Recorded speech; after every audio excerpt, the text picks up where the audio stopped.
नमस्कार दोस्तों, सीएसके ने अगर ये बदलाव नहीं किया तो हो जाएगी प्लेऑफ से बाहर। जी हाँ, आपने बिल्कुल सही सुना। सीएसके जो कि एक फैन फेवरेट टीम मानी जाती है और सबसे ज्यादा फॉलोइंग इसी टीम का है वो।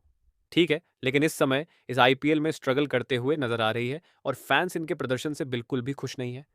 तो आखिर क्या कमी है सीएसके में, वह देखेंगे और साथ ही साथ देखेंगे कि किन बदलावों की टीम को ज़रूरत है, किस खिलाड़ी की टीम में ज़रूरत है जिसकी वजह से टीम का कायाकल्प हो सकता है और फिर टीम अच्छा प्रदर्शन कर सकती है। इस वीडियो में हम बात करने वाले हैं सीएसके के उस एनालिटिक्स की जो सीएसके को देखना बहुत ज़्यादा ज़रूरी है। सीएसके के फैंस को देखना बहुत ज़्यादा ज़रूरी है, क्योंकि अगर वो नहीं देखेंगे ना तो फिर दिक्कत हो जाएगी। तो आइए देखते हैं आखिर क्या है वो स्पेशल एनालिसिस जिसकी मैं बात कर रहा हूं। तो स्टार्ट करते हैं वीडियो, लेकिन उससे पहले क्या करना है, वीडियो को कर देना है जल्दी से लाइक और सब्सक्राइब। आप लोग का प्यार और समर्थन मिलता रहता है तो काफ़ी अच्छा लगता है। अगर आप सीएस के फ़ैन हैं, अगर आप क्रिकेट फ़ैन हैं, तो देखिए पिछले सीज़न में सीएस के कुछ खास नहीं कर पाई थी। एम एस धोनी उससे पहले कप्तान थे, टीम चैंपियन थे, लेकिन कप्तानी चेंज होता है, स्ट्रैटेजी में चेंज होता है। सीएस के कुछ खास नहीं कर पाई। फिर इस सीज़न पहला मैच तो सीएसके जीत जाती है, उसका रीज़न था स्लो विकेट। और मैंने आपको कुछ एनालिसिस भी करके बताया था। क्या बताया था कि सीएसके की टीम इस बार कहीं से भी ना on the paper champion team नज़र नहीं आ रही है। ये टीम प्लेऑफ में लेकिन पहुंच सकती है। क्यों? क्योंकि आगे इनके 6 मैचेस होम ग्राउंड पे हैं और होम ग्राउंड पे जैसा इनका टीम था ना, लग रहा था स्लो पिचेस तैयार होंगे। तो फर्स्ट मैच में तो इन्होंने स्लोप ट्रैक तैयार किया था, लेकिन सेकंड मैच में स्लो ट्रैक नहीं होता है। टीम हार जाती है, थर्ड मैच में अगेन स्लो ट्रैक नहीं मिलता है, टीम हार जाती है। तो इस बार सीएसके टोटली स्लो ट्रैक पे डिपेंडेंट नज़र आ रही है। लेकिन मैं आपको ये भी बताऊंगा कि टीम सिलेक्शन में भी कमी चल रही है और उस सिलेक्शन को इन्हें सही करना पड़ेगा, तभी ये बैटिंग ट्रैक्स में भी बाकी टीमों को टक्कर दे सकते हैं। तो आइए देखते हैं सीएसके के इन दोनों हार में ना सबसे बड़ा रीज़न क्या रहा है। तो जब सीएसके को आप देखेंगे इस साल का थोड़ा एनालिटिक्स, तो आपको पता चलेगा कि सीएसके शुरुआत में ही मैचेस हार जा रही है। जानते हैं कहाँ पावर प्ले में, बाकी आप देखिए इस सीज़न पावर प्ले कैसे जा रहे हैं। एसआरएच तो साथ ही साथ ही बना देते हैं। ठीक है, कई टीमें 60 तो मिनिमम बनाती ही बनाती है। और इवन मैं आपको बताऊं ना, टूर्नामेंट का एवरेज कितना चल रहा है, 61 का। तो भैया अगर आपको किसी के टक्कर में भी रहना है ना, तो कम से कम टूर्नामेंट एवरेज को तो मैच करना चाहिए। लेकिन सीएसके जानते हैं टूर्नामेंट एवरेज से कितना पीछे है, 15 रन। इस आईपीएल में सीएसके का एवरेज स्कोर है पावर प्ले का 45, जो कि करंट क्रिकेट में, मॉडर्न क्रिकेट में कहीं से भी एक्सेप्टेबल नहीं है। एक ही मैच उनको स्लो ट्रैक पे मिला था, बाकी सब पे तो बैटिंग ट्रैक था। लेकिन सीएसके पावर प्ले में ही अटैक नहीं कर पा रही है। और उसका सबसे बड़ा रीज़न है कि सीएसके के जो बल्लेबाज ओपनिंग करने आ रहे हैं वो नई बॉल से उतना कंफर्टेबल नहीं है। चाहे वो रचिन रविंद्र हो, चाहे राहुल त्रिपाठी हो, ऐसा लग रहा है दोनों को फोर्स किया गया है।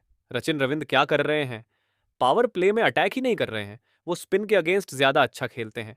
तो स्पिनर्स को उन्होंने अटैक किया है, पेसर को अटैक नहीं किया है। और राहुल त्रिपाठी तो कुछ अलग ही रूप में दिखाई दे रहे हैं, बल्ला भाज रहे हैं, बल्ला टच ही नहीं हो रहा है। ठीक है। और सबसे बड़ी बात पेसर्स ने जानते हैं क्या किया उनके बल्लेबाजों के अगेंस्ट। बड़ा तगड़ा स्ट्रेटजी बना के रखा है उन्होंने। क्या किया है, शॉर्ट बॉलें फेंका है खूब सीएसके को। और सरप्राइजिंगली सीएसके के दो ही बल्लेबाज शॉर्ट बॉलों पे अच्छा खेल पाए हैं। अगर हम लास्ट 2-3 सीजन देखें तो वो है ऋतुराज गायकवाड़ और डेन कानवे। ऋतुराज गायकवाड़ का शॉर्ट बॉलों पे एवरेज है 112.5, ये पावर प्ले का एवरेज है, और कानवे का है 106 का। ठीक, लेकिन बाकी जो बल्लेबाज है थोड़ा सा देखिएगा। रचिन रविंद्र 16.5 का एवरेज है शॉर्ट बॉलों पे। और रचिन रविंद्र की कमजोरी है थोड़ा सा बाहर जब बॉल जा रही है, और उसके अलावा जब शॉर्ट बॉलें जा रही है ना, तो ये शॉर्ट खेलना ही नहीं पसंद कर रहे हैं। तो ये बॉलें सीधे सीधे छोड़ दे रहे हैं और फिर रन नहीं बन रहा है पावर प्ले में। राहुल त्रिपाठी 11.7 का इनका शॉर्ट बॉलों के खिलाफ एवरेज है। और ये बखूबी इस्तेमाल किया था जॉस हेजलवुड ने और भूवी ने, जो कि उतने शॉर्ट बॉलों के लिए नहीं जाने जाते। तो आप समझ सकते हैं इनकी दोनों की जो कमजोरियां हैं ना, वो उजागर है सबके सामने। और इसीलिए पावर प्ले में सीएस के एडवांटेज नहीं उठा पा रही है। भले ही बैटिंग ट्रैक मिल रहा हो, लेकिन सीएस के स्ट्रगल कर रही है। उसके अलावा हुड्डा भी गलती से अगर ऊपर आ जाते हैं तो उनका भी शॉर्ट बॉलों पे एवरेज बड़ा गंदा है। ये पावर प्ले का है। तो आपको सीधे सीधे दिखाई दे रहा होगा कि सीएस के जो ओपनर्स उतार रही है ना, उनका पेस बॉलर्स के अगेंस्ट कमजोरी है, और उसके कारण पावर प्ले को मैक्सिमाइज ही नहीं कर पा रही है सीएसके। तो सिंपल सी बात है कि आप जब आपको दिखाई दे रहा है कि आपके अपोनेंट्स को कमजोरी मालूम है आपकी, तो क्या करना पड़ेगा, ऐसे बल्लेबाजों को भेजना पड़ेगा जो वो चीज़ अच्छा करते हैं। सीएसके जब टूर्नामेंट जीती थी तो क्या हुआ था, तो आप जब ध्यान से देखेंगे तो आपको पता चलेगा सीएसके टूर्नामेंट जीती थी ना, तो ये दोनों बल्लेबाज जो शॉर्ट बलों में सबसे बेस्ट हैं। अपने टीम के ऋतुराज गायकवाड़ और कान्वे, इन्होंने सबसे ज़्यादा गेंदें खेली थी। और ऐसा नहीं है उस समय अटैक नहीं होता था। अटैक ये लोग क्या करते थे, पावर प्ले में भी 50-50, 55-55 खींच देते थे। और इतना भी स्लो नहीं है। और दूसरी बात कि फिर ये टिकते थे ना, तो इनके जैसे आउट नहीं हो होते थे। ये लंबी पारियां खेलते थे और बाद में बहुत ज़्यादा अटैक करते थे। ठीक है। तो सीएसके को सीधे सीधे करना होगा कि भाई अपनी ओपनिंग जोड़ी को वापस लाना पड़ेगा, जिसके दम पे ये चैंपियन बने थे। अभी क्या है, ऋतुराज बाहर हो गए हैं और दूसरे ओपनर्स जो है वो नहीं खेल पा रहे हैं। अच्छा, रचिन रविंद्र का स्कोर अच्छा दिखाई देगा, लेकिन रियलिटी ये है कि पेसर्स को अटैक नहीं कर पा रहे हैं रचिन रविंद्र। और जब जब ये पेसर्स को अटैक करने जाते हैं, ये फंसते हैं।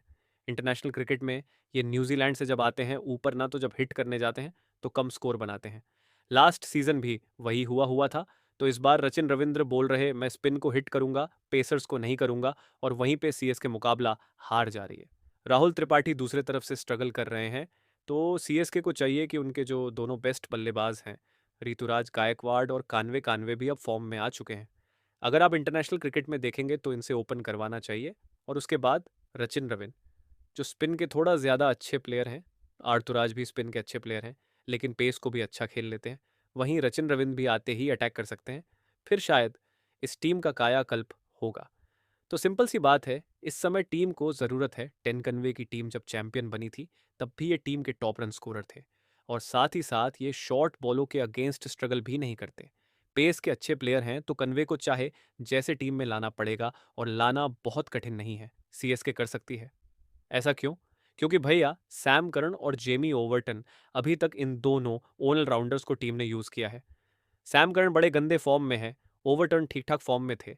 लेकिन टीम उनको नई बॉल से ज़्यादा उपयोग कर रही है, जबकि उनका मेन महारत डेथ ओवर्स में है। तो भैया जब आपको डेथ ओवर्स कराना नहीं है, इनसे पिटाई हो ही रही है दोनों की बल्ले से, अभी तक कुछ खास इम्पैक्ट नहीं डाल पाए। तो क्यों ना आप राहुल त्रिपाठी जो बल्ला भाज रहे हैं, उनके जगह कन्वे को लेते आए, और एक फॉरेनर का प्लेस आपको खाली करना है। तो सैम करन ओवर्टन को जो खिला रहे हैं, आप उन्हें बाहर कर दीजिए, और आपके पास नई बॉल का एक अच्छा गेंदबाज चाहिए। खलील एक एंड से प्रेशर बना रहे हैं, लेकिन दूसरे एंड से सैम करन और ओवर्टन की पिटाई हो जा, और वो प्रेशर खत्म हो जा रहा है। तो वो काम कर सकते हैं बखूबी अंशुल कंबोज को, जिन्होंने नई बॉल से महारत हासिल की है। डोमेस्टिक क्रिकेट में बहुत अच्छा इनके पास मूवमेंट है। ऊपर से यॉर्कर्स भी अच्छे खासे हैं, और अच्छे खासे प्राइस में आपने लिया है। तो इस बंदे का उपयोग करिए। यार काफ़ी टैलेंटेड बंदा है, तो आप और कभी कभी बल्ला भी भाज लेते हैं। अच्छा, तो अगर टीम को जीतना है ना, तो कन्वे को टीम में लाना पड़ेगा, और वो लाया जा सकता है आसानी से। सैम करन ओवर्टन का आप ज़्यादा यूज़ कर नहीं रहे हैं, तो भैया आप अंशुल कंबोज को लाइए। ऊपर से ड्वेन कन्वे जल्दी विकेट नहीं फेंकते हैं, एक्सलरेट भी करते हैं। और फिर आपके पास रचिन रविंद्र दुबे, जो स्पिन को अच्छा खेलते हैं, बीच में रहेंगे, वो स्पिन को हिट कर सकते हैं। और बाकी का काम, क्योंकि रविंद्र जडेजा अगर ऊपर आ जाते हैं ना स्पिन को खेलने, तो स्पिन के अगेंस्ट उनका पिछले 2-3 सालों में ना 100 के नीचे का स्ट्राइक रेट है। एमएस धोनी को भी आप स्पिन के अगेंस्ट नहीं लाना चाहते, उनका भी स्ट्राइक रेट 100 के नीचे चल रहा है लास्ट के 2-3 सालों में। तो भैया आप रविंद्र जडेजा और एमएस धोनी को सीधे सीधे ऐसे समय में बैटिंग दीजिए जब डेथ वाला फेज हो, मतलब 16 से 20 वाला। और बाकी सब में आप उन बल्लेबाजों को उपयोग करिए। ना तो आपका अच्छा खासा इम्पैक्ट हो सकता है, और आप फिर अश्विन को प्रमोट भी कर सकते हैं। तो जो प्लेइंग 11 अब सीएसके को खिलाना चाहिए एनालिसिस के बेस पे, वो ये है कन्वे ऋतुराज ओपन, और ऋतुराज को वन डाउन भेजेंगे। तो दिक्कत है, क्योंकि आप पेस अटैक को, मतलब सामने वाले से पावर प्ले में ही मैच हार जा रहे हैं, प्रेशर में चले जा रहे हैं। फिर रविंद्र, क्योंकि स्पिनर्स फिर रहेंगे दुबे, स्पिन के बहुत तगड़े हिट्टर विजय शंकर, रविंद्र जडेजा। कोशिश करिए कि रविंद्र जडेजा पेसर्स के अगेंस्ट आए, क्योंकि स्पिन के अगेंस्ट इनका स्ट्राइक रेट बड़ा गंदा है। पिछले 2 सालों में एमएस धोनी का भी सेम वही हाल है। अश्विन आ सकते हैं, ऊपर ये अटैक कर जाते हैं पेसर्स को। फिर अंशुल कंपोज, खलील नूर, अहमद मत्सा पठेना। तो फिलहाल एनालिसिस के दम पे ना सबसे बेस्ट प्लेइंग अलोन सीएसके के ये दिखाई दे रही है। अब कप्तान को ये दिखता है कि नहीं, पता नहीं। लेकिन अगर आपको ये एनालिसिस अच्छा लगा हो ना, तो कमेंट करके ज़रूर बताइएगा, और बताइएगा क्या सीएसके को ये चेंज करना चाहिए या नहीं करना चाहिए। मिलेंगे अगले वीडियो में कुछ नए अपडेट के साथ। वीडियो को लाइक और शेयर ज़रूर कर दीजिएगा। धन्यवाद। जय हिंद, जय भारत।